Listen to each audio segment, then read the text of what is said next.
Hare Nama Hare Nama eva kevalam Kalo nasteva nasteva nasteva gatiranyata.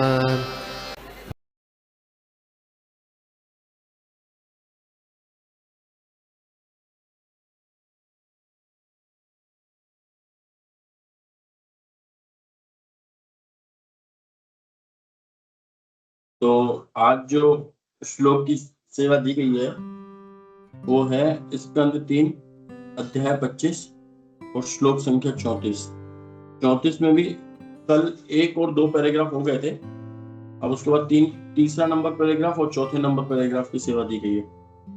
तो बहुत ही अच्छा है ये भक्ति योग की महिमा जो चल रहा है। तो अभी हम इस पर चर्चा करते हैं, श्लोक को देखते हैं। एकात्मता में स्पृहयन्ति केचिन् मत्पाद सेवा विरता मदीहा योन्योन्यतो भागवता प्रसज्य सबा जयन्ते मम पौरुषाणि। एकात्मता में स्पृहयन्ति केचिन् मत्पाद सेवा विरता मदीहा ये अन्योन्यतो भगवता प्रसज्य सबा जयन्ते मम पौरुषाणि। इसके जो अनुवाद है, जो भक्ति कार्यों में संलग्न है और जो मेरे चरण कमलों की सेवा में निरंतर लगा रहता है, ऐसा शुद्ध भक्त कभी भी मुझसे तदाकार एकात्म होना नहीं चाहता। ऐसा भक्त जो अविचलित होकर लगा रहता है, सदैव मेरी लीलाओं तथा कार्यकलापों का गुणगान करता रहता है। तो इसमें इस तीसरा और चौथा पैराग्राफ हमको इस पे लेना है। तो तीसरा चौथा पैराग्राफ बहुत इंपॉर्टेंट है।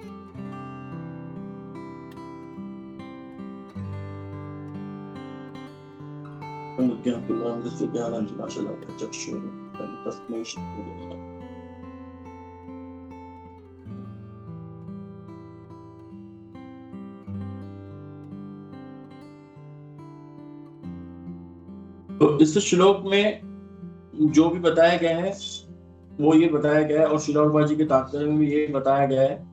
एक भक्त और एक मायावादी में अंतर बताया गया कि भक्त जो होते हैं भगवान के शुद्ध भक्त होते हैं और एक तरफ मायावादी होते हैं।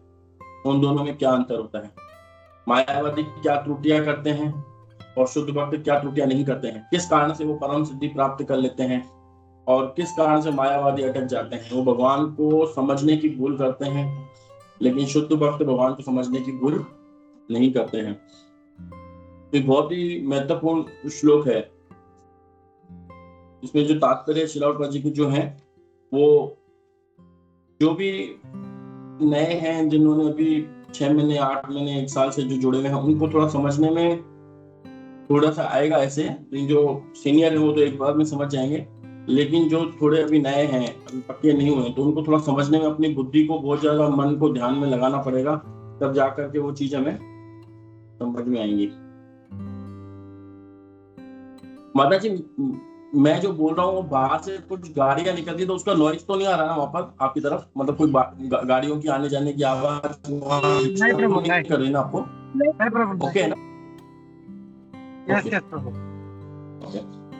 तो अभी हम देखते हैं इसको। हम इसको समझने के लिए पहले हमको बहुत ध्यान से तात्पर्य को पढ़ना पड़ेगा। तो भगवान की लीलाओं के वर्णन को मायावादी लोग कहानियां मानते हैं, यानी कि भक्त लोग जो सुबह से लेकर शाम तक, फिर शाम से लेकर सुबह तक पढ़ते रहते हैं और भगवान की लीलाओं में आनंद ही आनंद लेते रहते हैं, और जिनको श्रील प्रभुपाद जी रात रात भर न सो करके हमको देखे गए।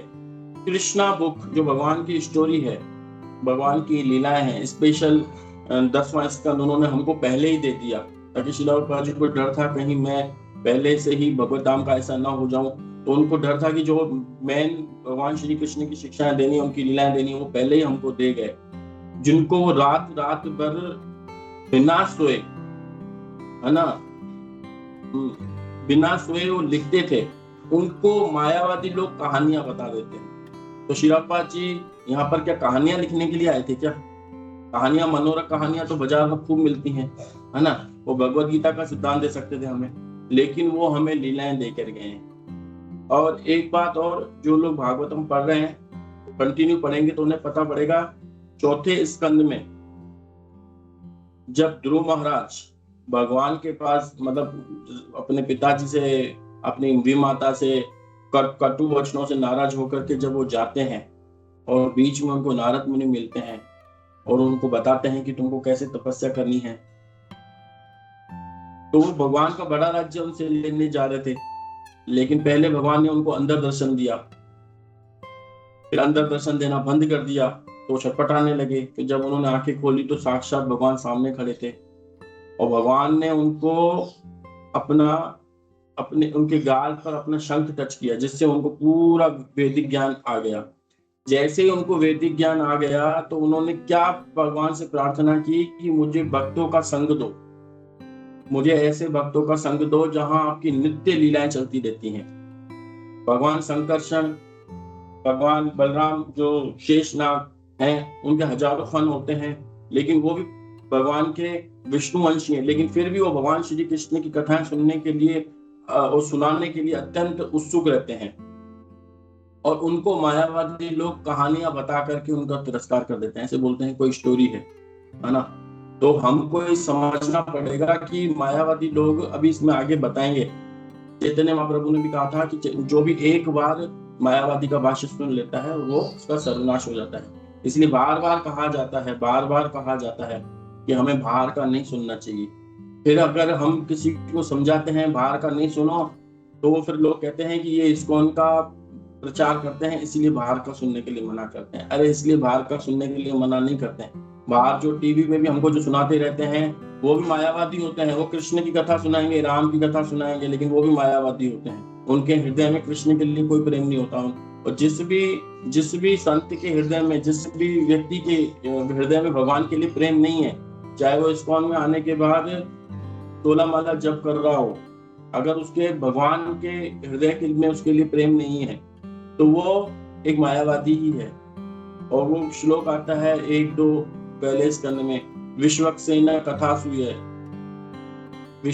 कथासूये यह उत्पाद रत्तिम श्रम एवं ही केवलम। अगर हम भगवान के कथाओं के प्रति, विश्वक्सेन कथासूये, भगवान श्री कृष्ण के पूर्ण पुरुषोत्तम भगवान श्री कृष्ण के प्रति, कथाओं के प्रति अगर हमारा आकर्षण उत्पन्न नहीं हुआ तो हम केवल श्रम ही कर रहे हैं। आज अगर हम भागवतम की जो सुबह पहले 8 बजे यहाँ पर आ जाते हैं और सुनते हैं, हो सकता है कि अभी आकर्षण नहीं हो, लेकिन फिर भी हमको ये होना चाहिए कि नहीं, टेस्ट इसी में से आएगा। मेरे को आकर्षण नहीं आ रहा, पर आने वाले समय में आकर्षण आएगा इसमें। मतलब पूरी दुनिया में सबसे अच्छी चीज यही है ना। तो वो व्यक्ति धीरे धीरे एक दिन बढ़ जाएगा आगे। भले अभी नहीं आ रहा है आकर्षण, रजोगुण तमोगुण में फंसे हुए, हो सकता है आकर्षण नहीं आ रहा हो। और कई बार ऐसा होता है कि जब सुनते हैं तब अच्छा लगता है, बाद में फिर मन वैसा का वैसा हो जाता है। जब सुन रहे हैं तब भी तो अच्छा लग रहा है ना, तो धीरे धीरे हमारा आकर्षण बनेगा।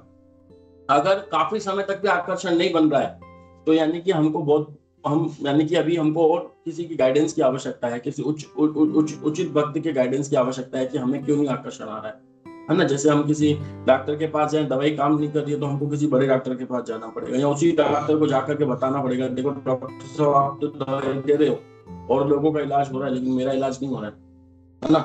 तो इसीलिए हमको बहुत समझने की आवश्यकता है। ये ऐतिहासिक तथ्य है। शुद्ध भक्त भगवान की लीलाओं के वर्णन को कहानियां न मानकर परम सत्य के रूप में ग्रहण करते हैं। भगवान का रूप, गुण, लीला, नाम, ये सब भगवान के ही समान है, परम सत्य है ये भी, है ना। इसमें ये नहीं सोचना चाहिए कि भगवान अलग है और उनकी जो कथाएं हैं वो अलग है। नहीं, अभी हम जो भगवान की कथाएं कर रहे हैं, भगवान के बारे में पढ़ रहे हैं, तो ये और भगवान में कोई अंतर नहीं है। इसीलिए तो देखो, जितना जल्दी जो व्यक्ति नाम लेता है, नाम के प्रति जो वो रहता है, एक्टिव रहता है, मतलब उसको जिम्मेदार रहता है कि नहीं मेरे को सुबह को नाम जप करना, नहीं मेरे को सुबह को अपने भागवतम का जो है वो करना है, वो कितना व्यक्ति उनके हृदय में परिवर्तन आ जाता है। और भागवतम का मतलब ही है कि हृदय परिवर्तन।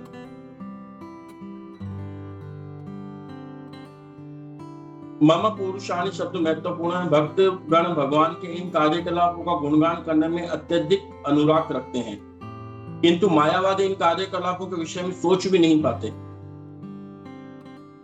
इनके अनुसार परम सत्य निराकार है, बिना साकार हुए कर्म के साथ। निर्विशेषवादी श्रीमद् भागवतम, भगवत गीता तथा अन्य वैदिक ग्रंथों में वर्णित कार्यकलापों को कल्पित कहानियों के रूप में मानते हैं। ये बिल्कुल सत्य है। एक बार मैं जब दुबई में था तो वहां पर हम बैचलर थे, तो एक साथ रहते थे। तो वहां पर एक कोई दूसरी धर्म से कोई था, मतलब वो कृष्ण कॉन्शियसनेस नहीं था, मतलब वो निराकारवादी था। तो वहां पर जितने भी हमारे पास कैलेंडर आते थे इंग्लिश में आते थे, और हमारी इंग्लिश इतनी अच्छी नहीं होती थी, उसकी इंग्लिश अच्छी थी। तो मैंने सोचा कि इसको मैं पढ़वाता हूँ। तो वहां पे कृष्ण और बलराम की लीलाएं थी एक कैलेंडर में, और उसमें बता रखा था कि मतलब कृष्ण बलराम कैसे कैसे जंगलों में घूमते थे, कैसे कैसे मोरों की आवाज निकालते थे, कैसे कैसे गोप बालों के साथ खेलते थे, और कैसे पहाड़ों पे चढ़ाई करते थे। इस तरीके से बहुत मधुर लीलाएं उसमें लिखी हुई थी। तो जो हमारे इस्कॉन के भक्त उसी को पढ़ करके बहुत टेस्ट बताते थे। अरे देखो इसमें ऐसे लिखा हुआ है कि कृष्ण बलराम कैसे कैसे पेड़ पर चढ़ जाते थे, कैसे कैसे मयूरों की आवाज निकालते थे, हंस हंस के उस चीज को आनंद लेके बताते थे। तो फिर मैंने एक दिन बोला, मैंने कहा भाऊ ये पढ़ के बताओ इसमें क्या लिखा हुआ है। फिर उसने वो पढ़ के बताया, बोला इसमें ऐसे लिखा हुआ, नॉर्मल बताया, इसमें कुछ नहीं लिखा हुआ ऐसा वैसे। बोला इसमें लिखा हुआ कृष्ण बलराम जंगल में गए, मोर की आवाज निकाली और गौप वालों के साथ खेल करके आ गए, बस ये लिखा हुआ इसमें लिखा। मतलब वही चीज जिसको भक्त लोग बहुत आनंद से पढ़ रहे हैं। मच्चित्ता मत गत प्राणा बोधयंत परस्परम कथयन्ते श्रीमाम नित्यम तुष्यन्ति चारुमन्ति च। मतलब भक्त लोग उसको आराम से बहुत लीला को आनंद में ले लेके पढ़ रहे हैं। लेकिन मायावादी लोग बोल रहे हैं क्या है, कुछ नहीं है, इसमें तो ऐसे ही है। बस यही है कि भगवान श्री रामचंद्र गए और उनकी वाइफ को सीता को रामा ने उठा लिया, और भगवान श्री रामचंद्र गए उसको मारा, वानरों की मदद से सीता को वापस ले आए। क्या है इसमें, कौन सी बड़ी बात क्या है। और वही भक्त रसिक भक्त होते हैं, अयोध्यावासी के जो भक्त होते हैं, उसको कैसे बढ़िया तरीके से उसको सुनाते हैं, उसमें आनंद आता है। और वही आनंद जो है ना, वही भगवत प्रेम, वही आनंद वही भगवत प्रेम है। अब इसमें हम पढ़ते हैं, फलतः वे बेहुदे ढंग से इनकी व्याख्या करते हैं। उन्हें भगवान की अवध आत्मा का कोई भान नहीं होता, और भोली बाली जनता को गुमराह करने के उद्देश्य से ब्रह्मपूर्ण व्याख्या करते हैं। और भोली बाली जनता है, उनको कुछ पता नहीं है। जैसे कि एक बार एक प्रभु जी बता रहे थे कि इस बाजार में नकली माल भी बिकता है। क्यों बिकता है नकली माल? नकली माल इसलिए बिकता है क्योंकि उसकी रिक्वायरमेंट रहती है। बाजार में लोग जाते हैं तो ये चीज कितने की है, कोई भी मान लो कोई भी चीज हमने पूछी कि ये चीज कितने की है, वो बोलेंगे ये चीज 100 रुपए की है। कोई सस्ता वाला नहीं है क्या? हाँ है, तो सस्ता वाला भी आपको निकाल के दे देंगे, क्योंकि उसकी रिक्वायरमेंट रहती है। बाजार में रिक्वायरमेंट रहती है तो वो चीज बिकती है। तो इसीलिए इस मायावाद की या इन नकली गुरुओं की भी आवश्यकता अभी बाजार, मतलब रिक्वायरमेंट रहती है, लोगों को जरूरत है तो वो बिकता है वो माल। जिस दिन उनकी वो रिक्वायरमेंट बंद हो जाएगी, लोग बोलेंगे नहीं हमें असली ही चीज चाहिए, तो वो सब अपना बोरी बिस्तर उठा के भागेंगे, है ना। फिर अब जो असली गुरु वो सामने आएंगे। अभी भोली बाली जनता भी है और मूर्ख जनता भी है। मूर्ख जनता को भी क्या चाहिए? अभी कई समाज, हमारे समाज में भी ऐसा ही है कि उनको, हमारे समाज में लोग जाते हैं बोलते हैं कि हम ये 4 नियमों का पालन वगैरह, वहां पे तो कुछ सिखाया नहीं जाता, हर चीज को ओके कर देते हैं। मैं ये मांसाहार करना नहीं छोड़ सकता, चलो कोई बात नहीं कर सकते तो चलो करते रहो। तो ऐसे करके उनको हाँ करके भगवान का वो तथाकथित दीक्षा दे दी जाती है। तो सोचते हैं कि यार यहाँ तो बहुत ज्यादा नियम है, यहाँ कौन जाएगा, यहाँ बहुत सरल है, यहाँ चलो। और श्रील प्रभुपाद जी बोलते हैं इतना सस्ता बनने की आवश्यकता नहीं है। भले एक ही लोग आए, भले एक ही व्यक्ति आ जाए, लेकिन चंद्रमा जैसा हो। 1000 व्यक्ति तारे, अगर आपकी भीड़, आपकी सभा में अगर 1000 लोग हैं लेकिन चंद्रमा के समान नहीं है, सब तारों के समान है, तो एक व्यक्ति है जो चंद्रमा के बराबर, तो बहुत है। तो वैसे एक व्यक्ति वो आ जाएगा, वो हजारों को ऊपर उठा के ले जाएगा। लेकिन 1000 लोग होंगे जिनके पास ज्ञान नहीं है, बुद्धि नहीं, केवल भीड़ इकट्ठी करेंगे वो हमारे साथ में, है ना। अब देखो एक इसके बाद एक लाइन बहुत अच्छी कही है, देखो श्रील प्रभुपाद जी ने, मायावाद दर्शन के कार्यकलाप जनता के लिए अत्यंत घातक है।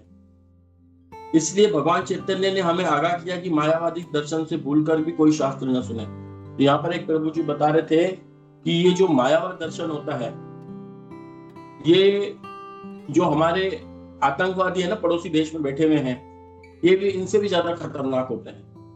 आतंकवादी तो क्या करेगा, एक बार हमें मार देगा, एक बार मार करके हमें खत्म कर देगा। लेकिन इनका भाष्य जिसने लिख लिया, जिसके हाथ में गया, वो कृष्ण कॉन्शियसनेस से बहुत दूर हो जाएगा। वो जन्म मृत्यु के चक्कर से कभी निकल नहीं पाएगा। अगर जन्म मृत्यु के चक्कर से निकल भी गया तो सायुज्य मुक्ति में जाके अटक जाएगा। तो उसको वो टेस्ट मिल ही नहीं पाएगा जीवन का, जो जीवन की उद्देश्य है। तो इसमें वे समग्र प्रक्रिया को भ्रष्ट कर देंगे। जो उन्हें सुनेगा वह परम सिद्धि प्राप्त करने के लिए भक्ति मार्ग पर कभी नहीं चल सकेगा, या फिर दीर्घ काल तक के बाद ही भक्ति मार्ग पा सकेगा। तो इनमें मेरे को 2 कथा याद आ रही है। एक तो कुलशेखर महाराज हुआ करते थे, राजा कुलशेखर। वो भगवान श्री रामचंद्र की कथाओं को इतना सुनते थे, इतना ध्यान से सुनते थे कि उस लीला में एब्जॉर्ब हो जाया करते थे। मतलब उनकी बाह्य चेतना गुम हो जाती थी। भगवान श्री रामचंद्र की लीला सुनते हुए उनकी बाह्य चेतना गुम हो जाती थी और वो बिल्कुल लीलाओं में अंदर प्रवेश कर जाते थे। तो एक बार वो जो उनके जो गुरुजी हुआ करते थे वो उनको कथा सुनाया करते थे, लेकिन वो ऐसे कोई भी कथा ऐसी नहीं सुनाया करते थे जिसमें रामचंद्र को या सीता को कोई दुख हो। नहीं तो वो भाई आवेश में आके बहुत डिस्टर्ब हुआ करते थे। एक दिन वो गुरुजी कहीं जाते हैं तो अपने पुत्र को भूल जाते हैं कि जब तक मैं नहीं हूं जब तक तुम यहाँ पे कथा करना। और वो भूल गए बोलना कि कभी भी राजा आकर बैठे तो ऐसी कोई कथा मत करना। और उस दिन राजा भी बैठे थे, राजा कुलशेखर, और इधर पुत्र ने जो कथा की, तो उस कथा में क्या हुआ कि उन्होंने वर्णन कर दिया कि भगवान श्री रामचंद्र लक्ष्मण और सीता के ऊपर 14,000 खरदूषण आकर के उनको मारने लगे उनके ऊपर, मतलब। और राजा हो गए बिल्कुल ही बेचैन, बोले मेरी सेना निकालो, रामचंद्र अकेले हैं, लक्ष्मण अकेले हैं, उनको कौन उधर रक्षा करेगा, फटाफट मेरी सेना निकालो, अभी चलेंगे उनको बचाने के लिए, अभी चलते हैं उनको बचाने के लिए। और उनको कंट्रोल में लाने के लिए राजा को बकायदा सेना निकाली गई। उनके सामने सेना निकली और 1-2 घंटे वो सेना घूम करके आई और फिर राजा को बोला कि खरदूषणों को सबको रामचंद्र ने, लक्ष्मण ने और सबने मिलकर के खरदूषणों को 14,000 सैनिकों को भगा दिया है। अब भगवान श्री रामचंद्र सेफ है, सीता मैया सेफ है और लक्ष्मण जी से सुरक्षित है। तब जाकर के वो नॉर्मल हुए। इतने उसमें। और एक बार तो एक दूसरी लीला भी याद आती है, चैतन्य लीला में। तो चैतन्य लीला में तो ये होता है कि महाप्रभु को एक ब्राह्मण, उनका नाम याद नहीं आ रहा, उस ब्राह्मण ने भगवान चैतन्य महाप्रभु को अपने घर पे इनवाइट किया प्रसादम के लिए। और प्रसादम में जब वो बैठे जब चैतन्य महाप्रभु आए तो बोले अरे कहाँ प्रसादम के लिए आपने इनवाइट किया था? बोले अभी लक्ष्मण जी लकड़ी लेके आ रहे हैं, फिर सीता मैया प्रसाद बनाएंगी, फिर अपन सब पाते। और ऐसे करके मतलब बोले ये तो इस वक्त बाह्य चेतना में नहीं, आंतरिक चेतना में चले गए। फिर उनको वापस सही किया गया और फिर उनको क्षमा प्रार्थना की उन्होंने, अरे मुझसे बड़ी गलती हो गई, आप चैतन्य महाप्रभु जी आप आए हो और हम आपके लिए प्रसाद भी नहीं बना, अभी बनाते हैं। और प्रसाद बनाते बनाते वो रोने लगा। तो बोले क्यों रो रहे हो, क्या बात हो गई, क्यों रो रहे हो, क्या बात हो गई? बोले मुझे बस इसी चीज की चिंता है कि भगवान रावण ने सीता को हाथ कैसे लगाया, इस चीज को मैं सुन के बहुत ज्यादा दुखी हो रहा हूँ। और जब उनको चैतन्य महाप्रभु ने साउथ में जाकर के वो रामायण में से 2 पन्ने निकाले जिसमें लिखा हुआ था कि वो जो सीता थी वो छाया सीता थी, ये उनको विश्वास दिलाने के लिए 2 पन्ने वहां से लेकर के आए और उस ब्राह्मण को पढ़ाया, देखो ये वो ब्राह्मण है, मतलब छाया सीता को लेके गए थे, असली सीता अग्निदेव के पास सुरक्षित थी। तब जाकर के उनको शांति है, क्योंकि चैतन्य महाप्रभु शुद्ध भक्त क्या मतलब तो भगवान खुद है। और जब वो किसी को कोई समझाए तो वो तो चीज समझ में आएगी ही आएगी।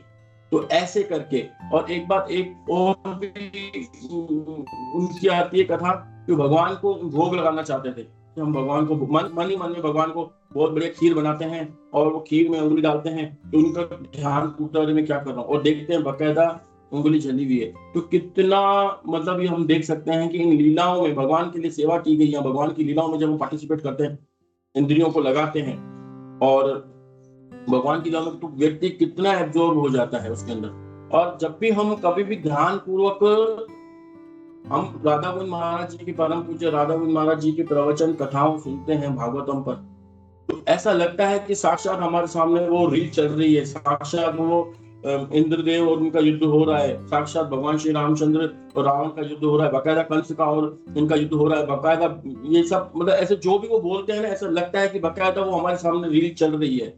तो यही एक समाधि है, यही एक ध्यान है, भगवान में ध्यान लगाना, भगवान की लीलाओं में सुनना, भगवान के गुणों का गान करना, भगवान के नाम में ध्यान लगाना, इससे बढ़कर और कुछ नहीं है। और इसमें ये भी है कि अपने जो इतिहास है, अपने जो भी हम इतिहास स्कूल में पढ़ते हुए आ रहे हैं, इसमें तो केवल क्या एक छोटे से गोले का बता रखा होगा कि यहाँ का राजा ये बना, इतने समय तक ये बना, लेकिन श्लोपाद जी के एक तात्पर्य में लिखा हुआ है कि भागवतम में न केवल इस पृथ्वी लोक का, बाकी तो नरक लोक का, स्वर्ग का, आगे ब्रह्म लोक का, सिद्ध लोक का, सबका वर्णन दिया गया है कि कहाँ पे कौन सा राजा किस वक्त बना। तो इसमें एक एक चीज दी हुई है भागवतम में, केवल इसी लोक की नहीं, आप भी तो पूरे ब्रह्मांड से बाहर भी अगर हम जाते हैं तो वैकुंठ लोकों की भी इसमें बता रखा गया है कि ऐसे ऐसे इसमें वर्णन है। तो अभी और हम देखते हैं कि उद्धव जी भी ज्ञानी थे, उद्धव जी जो थे वो भी ज्ञानी थे, उनको भक्ति का वो मार्ग पता नहीं था, भक्ति असली मार्ग, ज्ञान को ही सबसे ज्यादा सर्वश्रेष्ठ मानते थे। लेकिन भगवान श्री कृष्ण ने एक बार उनको ज्ञान देने के लिए, वो चाहते तो खुद भी ज्ञान दे सकते थे, लेकिन अपने भक्तों का ऐश्वर्य बढ़ाने के लिए उन्होंने एक बार गोपियों के पास भेजा उनको। जब गोपियों के पास गए तो वहां से जो पाठ पढ़े गए, जो गोपी जानती थी, एक अक्षर भी लिखना नहीं जानती थी, उनके पास गए और उनसे सीख करके आए। जब किसी ने पूछा कि नहीं, ये उद्धव जी ने पूछा कि कहाँ पर है, तो पूछे देखो नंद बाबा का घर कौन सा है, तो बोले ये देखो जो नदी आ रही है ना, इस नदी के साथ साथ चल जाओ। वो नदी पता पड़े भगवान के भक्तों के, गोपियों के आंसुओं की नदियां थी। तो जाकर जो चूल्हे थे उनमें जाले पड़ गए थे, मतलब खाना बना ही नहीं था, प्रसाद बना ही नहीं सकते थे लोग। भगवान का विरह भाव। तो वो भक्ति की जो उच्च पराकाष्ठा है, उसके बारे में उनको जब ज्ञान मिला तो पता चला कि गए थे हमको सिखाने के लिए, कुछ सीख कर आ गए। चौबे जी कहते हैं ना, चौबे जी गए थे छब्बे जी बनने के लिए, दुबे जी बन के वापिस आ गए। तो इस तरीके से वहां पर ये चीज लागू होती है। अब हम दूसरा पैराग्राफ पढ़ते हैं, वो भी बहुत ज्यादा इंपॉर्टेंट है, और इस दूसरे वाले पैराग्राफ में हमको मुक्तियों के बारे में बता रखा है, जिसके लिए ये संसार खूब भागता है मुक्तियों के लिए, लेकिन इसमें हमें पता पड़ेगा। कपिल मुनि माता देवहूति के पुत्र हैं, यहाँ पर माता देवहूति के पुत्र, और कर्दम मुनि और देवहूति के पुत्र। कपिल मुनि ने स्पष्ट कहा है कि भक्ति के कार्यकलाप मुक्ति से बढ़कर है, इसे पंचम पुरुषार्थ कहा जाता है।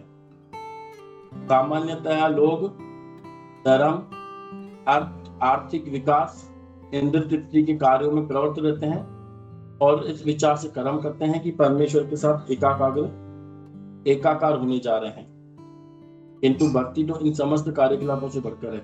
तो इसमें धर्म, अर्थ और काम और मोक्ष के बारे में बताया गया है। तो आप में से सभी भक्त लोग धर्म, अर्थ, काम, मोक्ष को समझते हैं। जो लोग नए हैं, मतलब जो पुराने हैं, तो सब जानते ही होंगे धर्म, अर्थ और काम, मोक्ष। आप में से कोई है ऐसा भक्त जो धर्म, अर्थ, काम, मोक्ष को समझा सके थोड़ा सा? अभी तक हम इतने समय से चर्चा करते हैं धर्म, अर्थ, काम, मोक्ष को क्या, कहाँ, कैसे कहा गया, कैसे इसको हम समझ सकते हैं, क्या होता है धर्म, अर्थ और काम और मोक्ष? कोई भक्त इसको थोड़ा सा एक्सप्लेन कर सके? हरे कृष्णा प्रभु जी, दंडवत प्रणाम सभी। हाँ। माता प्रभु को दंडवत प्रणाम। मैं थोड़ा ट्राई कर सकती हूँ।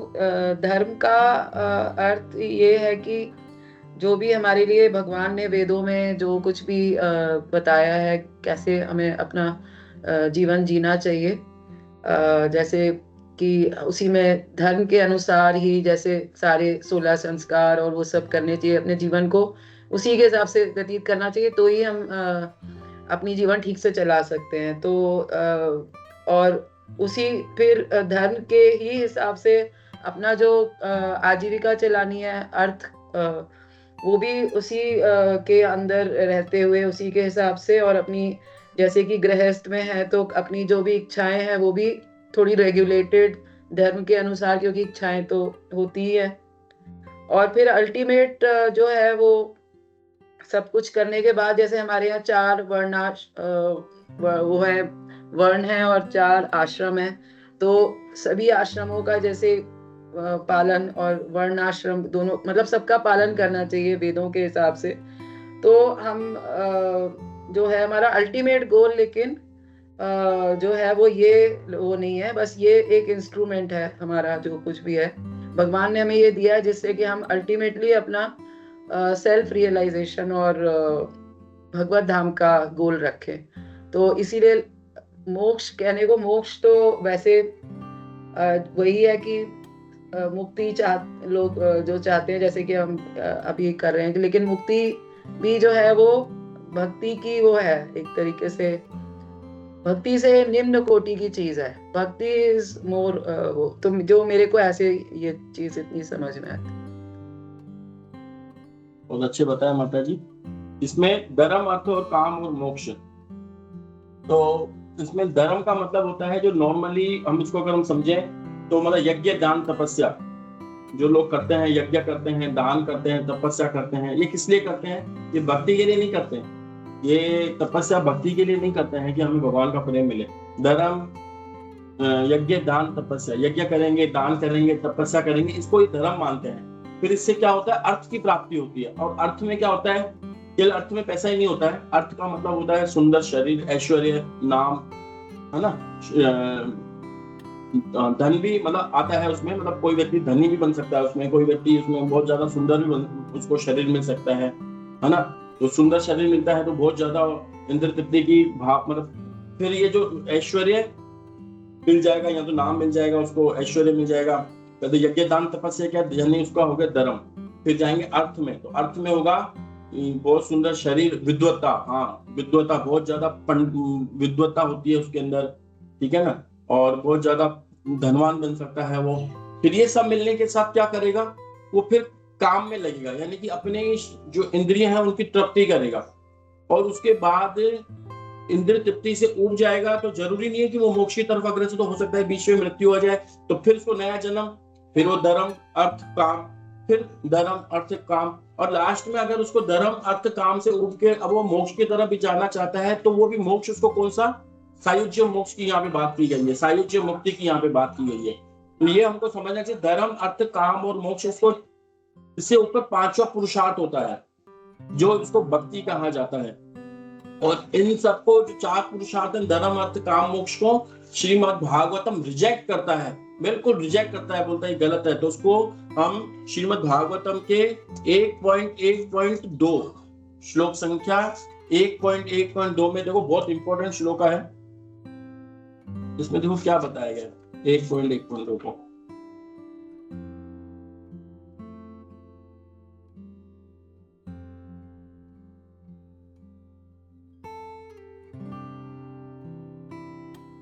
धर्म प्रोजित केतव, इसका हम सीधे अनुवाद करते हैं, यह भागवत पुराण। अब देखो हम भक्ति की महिमा पढ़ रहे हैं ना, देखो भक्ति योग की महिमा, और भागवतम है भक्ति योगी।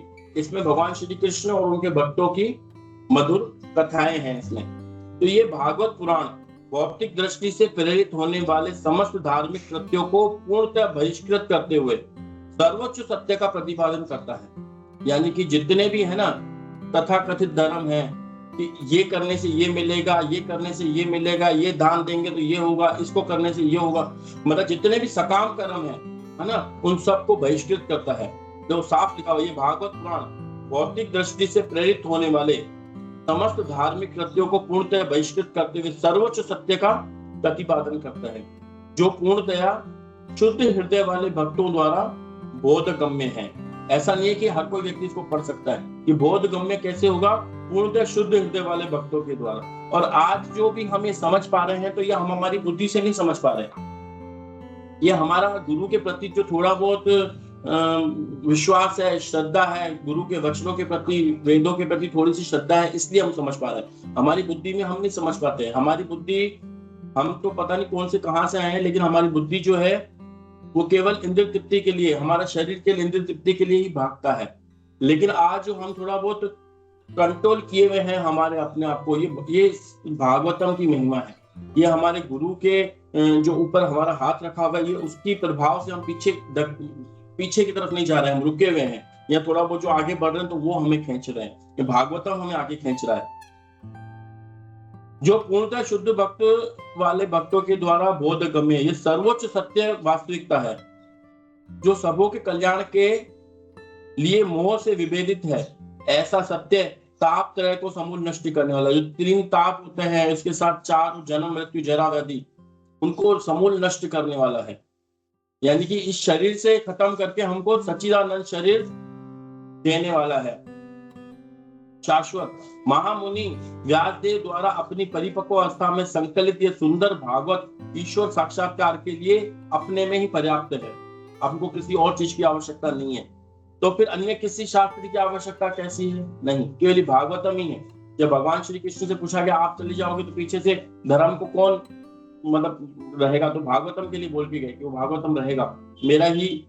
तो भागवतम और भगवान में कोई अंतर नहीं है। तो फिर अन्य किसी शास्त्र की आवश्यकता? जो ही कोई ध्यान पूर्वक विनीत भाव से भागवतम के संदेश को सुनता है तो ज्ञान के साथ इस ज्ञान के संस्कार अनुशीलन से उसके हृदय में परमेश्वर स्थापित हो जाते हैं। तो ये भागवतम बहुत इंपॉर्टेंट है। तो इसमें क्या लिखा गया है?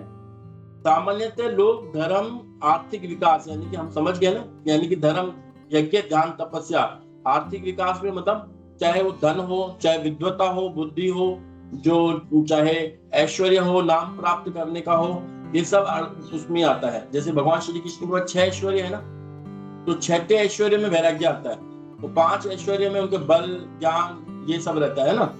तो इसको कोई नहीं चाहता है, और मतलब वैराग्य से कोई नहीं चाहता, बाकी इन सबको 5 को हर कोई व्यक्ति चाहता है। तो वो उसको वहां से मिलता है जब वो यज्ञ दान तपस्या करता है, और फिर उसको करके मिलेगा तो रखेगा तो नहीं घर में, फिर वो अपने इंद्रिय की तृप्ति में लगाएगा, क्योंकि वो भक्त तो है नहीं, है ना। यज्ञ दान तपस्या करेगा जिससे मुझे बहुत कुछ धन मिलता रहे, फिर उसे वो अपने काम में लगाएगा, अपने इंद्रिय तृप्ति में लगाएगा, और इंद्रिय तृप्ति से लगाते फिर एक दिन उब जाएगा। अब वो कब उगता है जरूरी नहीं है कि एक ही जन्म में उगे, हो सकता है कि जन्मों जन्मों तक इंद्र तृप्ति करता रहे, फिर लास्ट में जाके उगे, तो फिर भी नहीं है कि उसको भक्ति मिल जाएगी, चलो अब मैं उग गया चलो भक्ति कर दो, नहीं। फिर भी बहुत सारे रास्ते जाते हैं, मायावाद की तरफ चल जाता है कोई रास्ता, कोई ज्ञान की योग की तरफ चल जाता है, वो मायावाद की तरफ ऑलमोस्ट घुसेगा। इस तरीके का व्यक्ति जिससे जिंदगी में कभी भक्ति नहीं की है तो वो सायुज्य मोक्ष की तरफ अग्रसर होगा।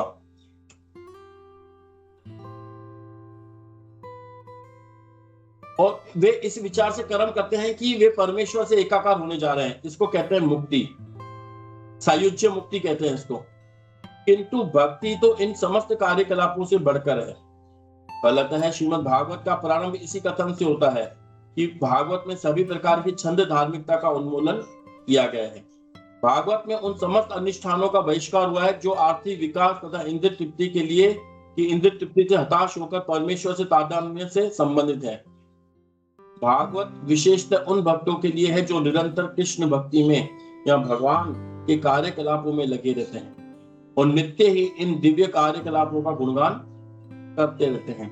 हमने बताया था ना, मच्चित्ता मतगत प्राणा बोधयन्तः परस्परम कथयन्तश्च माम नित्यम तुष्यन्ति च रमन्ति च। भगवद गीता का 10वें अध्याय का 9वां नंबर श्लोक। इसमें भगवान जो मेरे भक्त होते हैं, भगवान बोलते हैं, वो आपसरी में मेरे विषय में चर्चा करते हुए हर्षित होते हैं, आनंद प्राप्त करते रहते हैं।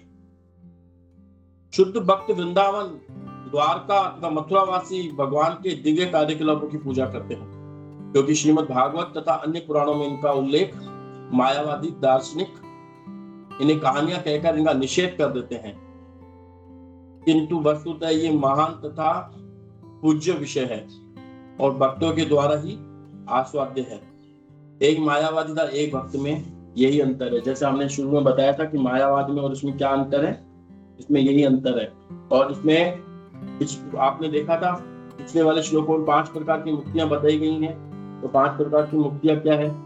एक तो सालोक्य, सामीप्य, राष्टि और सायुज्य। सालोक्य, सामीप्य, राष्टि और सारूप्य। एक होती है सारूप्य तो, और एक होती है सायुज्य। तो सायुज्य तो हमने पढ़ी, और सालोक्य में मतलब भगवान के साथ में, भगवान के लोक में रहने का मौका मिलता है, मुक्ति। सामीप्य भगवान के समीप रहने का मुक्ति। सारूप्य भगवान के जैसा रूप मिलता है। सृष्टि, सृष्टि में भगवान के साथ जैसा ही ऐश्वर्य मिलता है। और एक सायुज्य होता है भगवान में, और सायुज्य भी 2 प्रकार का होता है। एक तो भगवत सायुज्य होता है और एक निराकार ब्रह्म ज्योति का वाला सायुज्य होता है। तो वो दोनों ही सही नहीं है, भागवत सायुज्य भी सही नहीं है।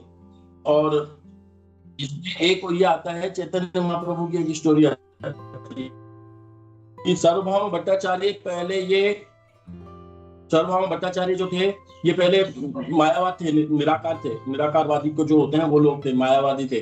फिर इनको चैतन्य महाप्रभु ने भक्ति की शिक्षा दी और इतनी अच्छे से वो भक्त बने, इतना हृदय उनका परिवर्तन हुआ।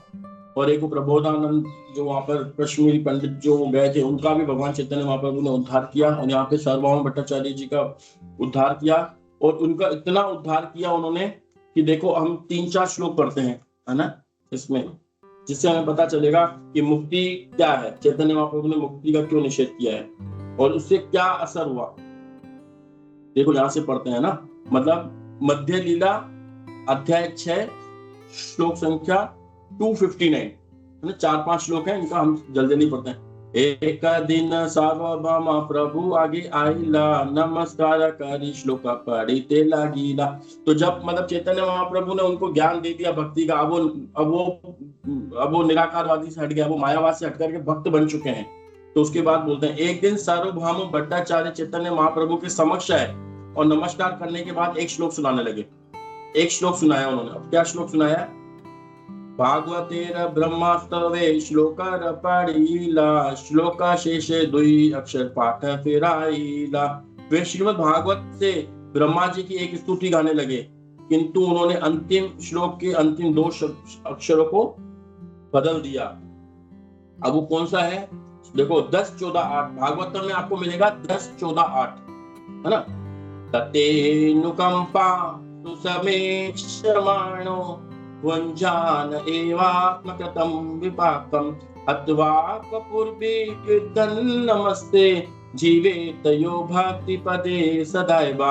अब इसमें तो इन्होंने दे दिया जीवेत यो भक्ति पदे सदैवा, लेकिन भागवत में आप जाओगे 10-14-8 में तो आपको मिलेगा मुक्ति पदे सदैवा।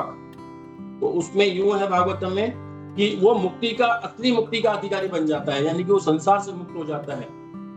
और ये श्लोक था, जो आपकी अनुकंपा चाहता है और अपने विगत कर्मों से उत्पन्न सभी प्रकार की विपरीत परिस्थितियों को सहन करता है, जो मन, वचन तथा शरीर से सदैव आपकी सेवा में संलग्न रहता है और जो सदैव आपको नमस्कार करता है, मैं निश्चय ही आपका अनन्य भक्त बनने का पात्र है। और भागवत में पढ़ोगे तो वो लिखा हुआ है, वह असली मुक्ति का अधिकारी बन जाता है। इसका तात्पर्य पढ़ते बहुत अच्छा है। सार्वभौम भट्टाचार्य श्रीमद् भागवत के 10-14-8 के इस श्लोक को पढ़ते समय मुक्ति पदे को बदलकर भक्ति पदे कर दिया। मुक्ति का अर्थ है मोक्ष और निर्विशेष ब्रह्म तेज में समा जाना। भक्ति का अर्थ है पूर्ण पुरुषोत्तम भगवान की दिव्य सेवा करना। शुद्ध भक्ति विकसित हो जाने के कारण भट्टाचार्य को मुक्ति पदे शब्द नहीं भाया, जो कि भगवान के निर्विशेष ब्रह्म पहलू का घोटक है, किंतु उन्हें श्रीमद् भागवतम का एक भी शब्द बदलने का अधिकार नहीं था, जैसा कि चैतन्य महाप्रभु आगे जाके बतलाएंगे। यद्यपि सार्वभौम ने भक्ति के आवेश में शब्द बदल दिया, किंतु चैतन्य महाप्रभु ने इसकी संस्तुति नहीं की। श्री चैतन्य महाप्रभु ने तुरंत आपत्ति की, उस श्लोक में मुक्ति पदे शब्द आया, किंतु आपने इसे बदलकर भक्ति पदे कर दिया है। सार्वभौम भट्टाचार्य ने उत्तर दिया, शुद्ध भगवत प्रेम का उद्देश्य जो भक्ति का फल है वो भौतिक बंधन की मुक्ति से कहीं बढ़कर है। जो भक्ति से विमुख है उनके लिए ब्रह्म तेज में समा जाना एक प्रकार का दंड है। देखो ये वो व्यक्ति बोल रहा है जो हमेशा यही चिंता करता था कि किस तरीके से मैं भगवान के ब्रह्म में मिल जाऊंगा। जो अपना श्लोक है, जो आज का जो श्लोक अगर हमने पढ़ा, इसमें देखो क्या लिखा हुआ है, जो भक्ति कार्यों में संलग्न है और जो मेरे चरण कमलों की सेवा में निरंतर लगा रहता है, ऐसा शुद्ध भक्त कभी भी मुझसे तदाकार एकात्म नहीं होना चाहता। यानी कि सार्वभौम भट्टाचार्य पहले ऐसा होना चाहते थे, लेकिन जब वो चैतन्य महाप्रभु के संपर्क में आने के बाद वो उनको उनका हृदय बदल दिया तो उनको मुक्ति शब्द ही बुरा लगने लगा। बोला मुक्ति शब्द ही मुझे बुरा लगने लगा, मैं मुक्ति शब्द बोलूंगा ही नहीं, मुक्ति से ही मुझे नफरत हो गई है, मुझे तो भक्ति में आनंद आ रहा है। तो उन्होंने ये श्लोक को चेंज कर दिया कि मुझे भक्ति पदे से धायवाग, बोले भक्ति से ही हम, भक्ति ही संसार में सबसे जीवन है। और इस भागवतम में जो आज हम जो ये चैप्टर पढ़ रहे हैं, इसका भी शीर्षक यही है, भक्ति योग की महिमा। तो हमें यहाँ पर साफ साफ लिखा गया है कि निराकार ब्रह्म का जो है वो एक केवल दंड है। चैतन्य महाप्रभु सार्वभौम भट्टाचार्य कह रहे हैं ये चीज, जो उस दंड को प्राप्त करना चाहते थे, लेकिन आज जो बता रहे हैं पूरी दुनिया को कि वो दंड है, मतलब एक प्रकार का दंड देना होता है ना किसी को, वो दंड से भी कहीं ज्यादा है। इसी के साथ मैं अपनी वाणी को यहीं विराम देता हूँ। तो किसी का कोई प्रश्न हो या किसी को कोई कमेंट्स हो तो प्लीज अपने बता सकते हैं। हरे कृष्णा।